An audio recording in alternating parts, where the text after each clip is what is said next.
কি রে কাইলো তোর বলে রেজাল্ট আছে আজকে? হ্যাঁ আব্বা, দেশে একটা ভালো খবর আছে আর একটা খারাপ খবর আছে। তুমি কোনটা শুনবা? আগে ভালো খবরটাই ক, মনটা একটু শান্ত হোক। ভালো খবর হলো আমি পরীক্ষায় 100 পাইছি। বা বাজান, তুই তো আমার মুখটা উজ্জ্বল করলি, কিন্তু সামনের বারেতে এসে আরো বেশি পাইতেবে। তা খারাপ খবরটা কি?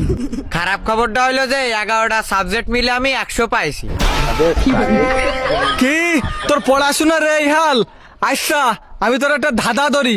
কদিন তোর কাছে 10 টাকা আছে আর আমি তোর আরো 10 টাকা দিলাম, তাহলে তোর কাছে কয় টাকা হইলো? 1 টাকাও না। কিরাম? 10 আর 10 যোগ করলি তো 20 হয়। তুমি তো জানো না, আমার পকেটে মস্ত বড় একটা ফুটো, ওই পকেটে সব টাকা পুড়িয়ে গেছে। তোর সাথে আর কথাই কব না, বাড়ি যা, বাড়ি যা গুছাই আসকে যা। ওই কোড়লের মায়ের বিয়ে দাওয়াত খেতে যাইতে হবে। আব্বা, বিয়েতে মনে হয় ফ্রি খাওয়া যায়, তাই না আব্বা? ফিরিতি মানে আমরা উপহার নিয়ে যাবার না? ও আচ্ছা, তাহলে আমার মাথায় একটা বুদ্ধি আছে আব্বা। কি বুদ্ধি? আমরা খালি একটা বক্স দেবো, ওই বক্সের মধ্যে সিটি লিখে দেবো। সিটিতে কি লিখবি? চিঠিতে লিখবো যে উপরে হচ্ছে দুয়ার মূল্য বেশি।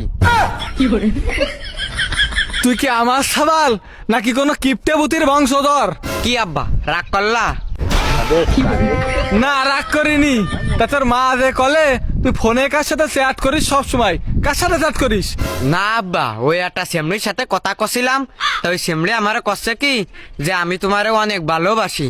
বা তাই নাই? তা দেখি ওই সামনের প্রোফাইল পিকচারটা একটু দেখি। আব্বা, ওই সেমরিটার নাম মিম।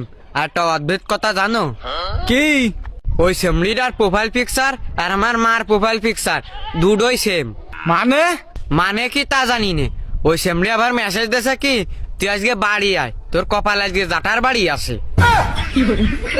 মরিসি তুই নিজে তো মরিসির, সাথে আমারেও মারিসির। কেন আব্বা? আরে ওইটা তোর মার ফেক আইডি।